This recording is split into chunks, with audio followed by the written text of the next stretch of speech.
Hello, what is up mga ma'am, sir, ma'am. Ako po si Ralph C. Fry, isang visual artist from Manila, Philippines. And today, we are going to customize 4 na Marvel Legends X-Men 97 action figures. We have Storm, Jean Grey, Rogue, and Goblin Queen. So first, tanggalin muna natin yung mga pieces na pwede tanggalin para mas madali tayo makapag-repaint, like itong head.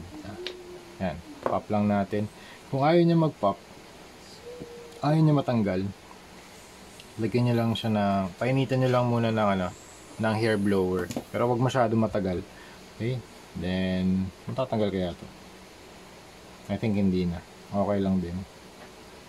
Okay, tapos mamask natin yung mga areas.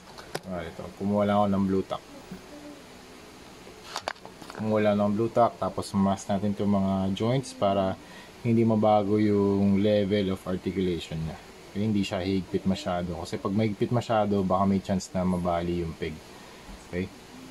Kaya din, actually pwede na to. Hindi na natin kailangan tanggalin itong mga kamay. I think that's it.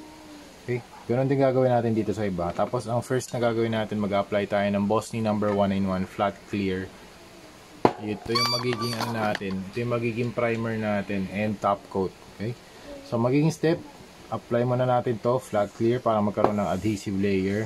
Tapos mag-apply tayo ng darks, highlights 1, highlights 2, line art, and top coat. So that's it.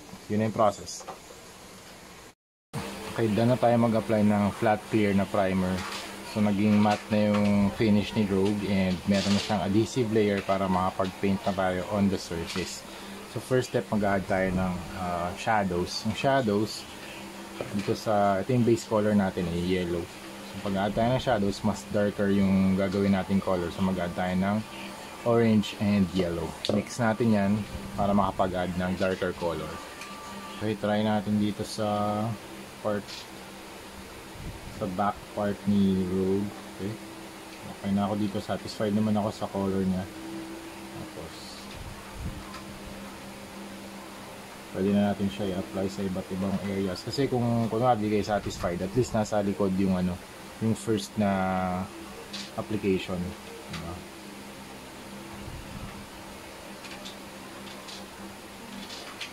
So dark colors muna. Dito naman sa harap, switch tayo sa harap.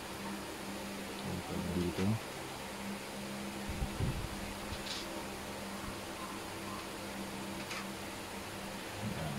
So don't worry about the smaller sections.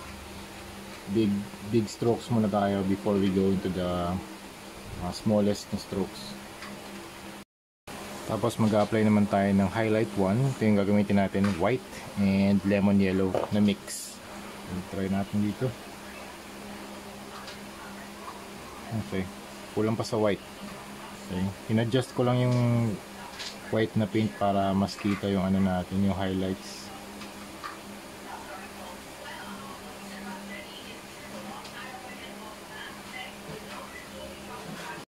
Okay, tapos after lahat ng shades na nagawa natin, pwede na tayo mag-proceed sa line art. So sa line art, we are going to use Hero Water-Based Primer Acrylic Matte Black. Tapos mas fine na yung brush na ginagamit ko. So start tayo dun sa top of the head, pababa. Okay. So kung paano ako mag-ink sa paper, ina-apply ko lang siya dito sa sa 3D. Okay, pwede tayong gumawa ng cross-hatching, feathering lines dito sa stage na to. Okay. So ang guide ko rito yung deepest parts ng sculpt.